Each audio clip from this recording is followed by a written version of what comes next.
Hey, what's going on, guys? It's Destin the RV Guide, and today we are checking out the new 2024 Mallard M260. So, rear bath variant of the Mallard lineup. Huge rear bathroom, I should say. Probably one of the best I've seen in the market as of late. Let's go through the outside of this thing, get on in, and give it a good rundown. At the front, they're giving you a power tongue jack, 20-pound LP tanks. And in the front, you have a true battery disconnect now, and just kind of cleaned up all that wiring towards the front. Usually you're seeing a mess of cables there. Cleaned it up really well. Rock guard towards the bottom and a molded fiberglass cap on the front of it here. So nice and solid. They did away with the LED lights in the front. You have your amber markers towards the top, but the LEDs are gone, which I'm not sad about, because they always fell off on the old ones.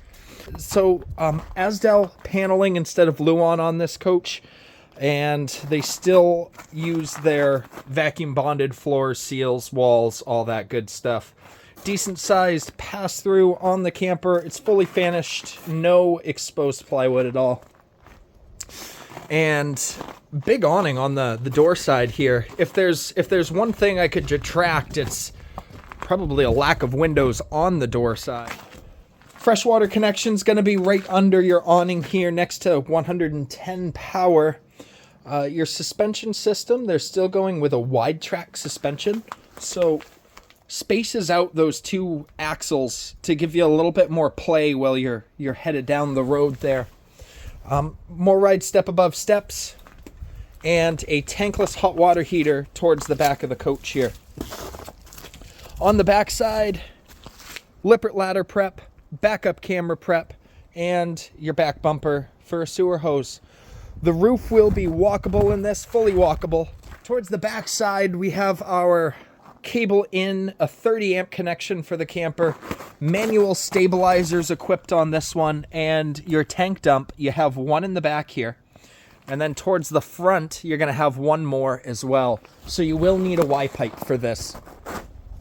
They are Solera awning prepped, or slide topper prepped, I should say. So it makes it a little bit easier to add them aftermarket. And all of the windows in this, you can see, you can't really see in very well. They're all tinted out. Now that we got the outside out of the way, let's head on in here. So huge living area right when you walk in. Their rear bath kind of setup gives this really nice kitchen space. Your entertainment center is going to be directly across from your couch and your seating area there. And you get this giant rear bathroom. So let's start off at the back of this one. In the bath itself, you're going to have a 36 by 36 shower. So definitely big enough.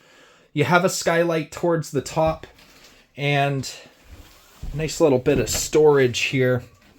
And this is a good example of the new color scheme they went with. Kind of like a dark blue gray on the cabinetry, and then almost like a whitewash on the walls itself. And I think it looks really good. Back to the bathroom here. So shower stalls 36 by 36. You're going to have some storage in the back here. And then that brings us into the vanity. So little tiny sink bowl, huge countertop here. Little bit of storage underneath, and right under the sink you got a hidey hole too. Plenty of space in the commode, so you're not going to be bumping your knees. And then a full-size medicine cabinet here. Might be able to put some knickknacks up top there too. In the bathroom, flick the lights on so you can see what we're doing here.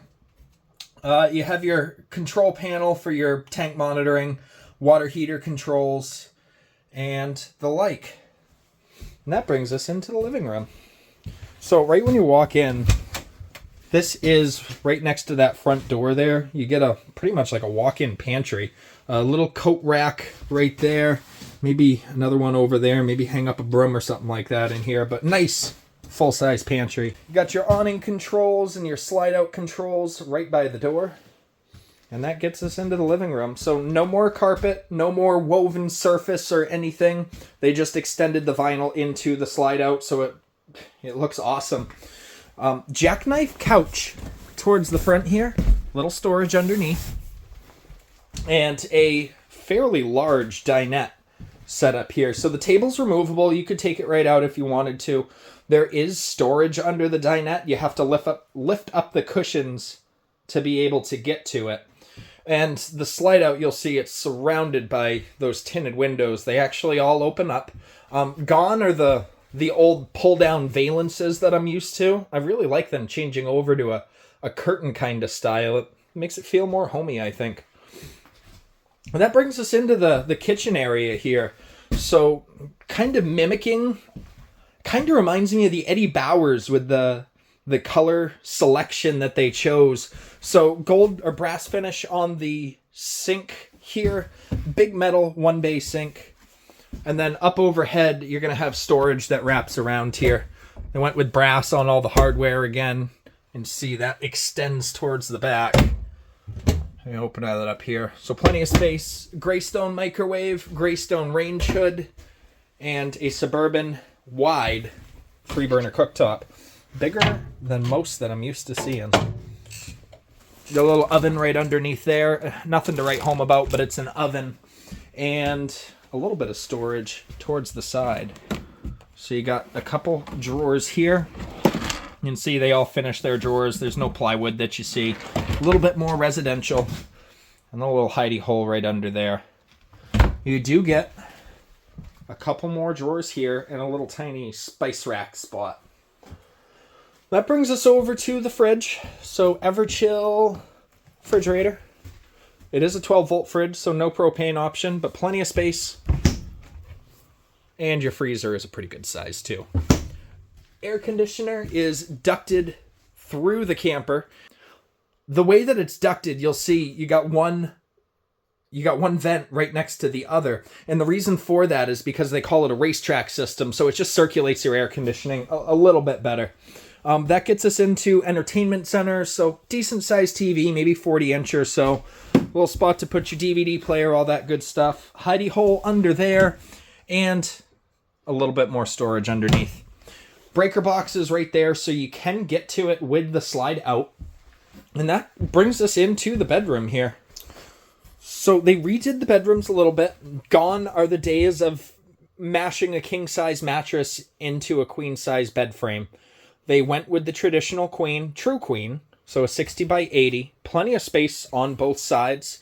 And behind the wardrobes, you actually get a little pocket on both ends that has 110 power, a USB charger. You got a couple of night lights here, and the wardrobes are tiny. You can fit a couple of shirts, and that's about it. Up overhead, you'll get a little bit. And you do have a little TV spot right in the corner right there. Your window's all open. There's your fire escape. And that's about the tour of the Mallard here. They definitely completely redid the interior. I like what they did with it. I think they're trying to cut a few features out that don't matter to a whole lot of people and trying to bring the price down in general so it's more in line with the rest of the market. Guys, if I missed anything in this tour, don't hesitate to reach out and let me know. And if you're part of that RV lifestyle, make sure to follow along for more walkthrough videos. Thanks for watching.